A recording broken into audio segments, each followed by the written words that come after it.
A big twist has just unfolded in West Asia and it could change the entire game right now. Israel has carried out a deadly airstrike in Yemen's capital, Sanaa, killing some of its most important Houthi leaders, including their Prime Minister, Ahmed al-Rahawi. This is no small development, let me tell you. For years, the Houthis, backed by Iran, have been firing missiles and drones at Israel, targeting the Red Sea and threatening the international shipping lanes.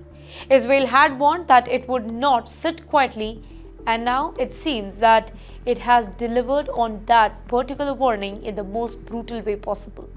This strike is more than just another attack.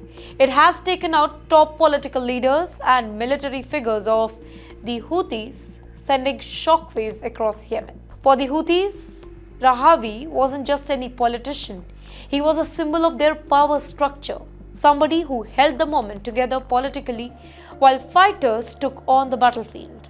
His death is being seen as a massive blow to the group, one that could weaken its control in the already war-torn country. But here's a bigger picture. Israel's strike in Sanaa is not happening in isolation. It comes at a time when tensions are already sky high in the region, with the Gaza war raging and Iran openly backing groups like Hamas and the Houthis. By taking this bold step, Israel is sending a loud and clear message.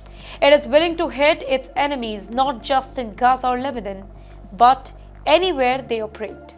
So here's the big question.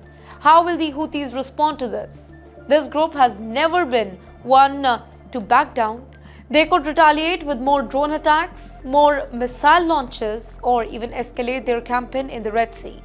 And if that happens, well, then consequences won't just be for Israel and Yemen. Global trade could take a hit. Shipping insurance costs could rise, and the world might see yet another front opening in an already very fragile Middle East. So basically, in short, Israel's strike has lit a new fire in West Asia. The death of the Houthi Prime Minister is not just a headline. It could be the beginning of an even more dangerous chapter in this long and bloody conflict.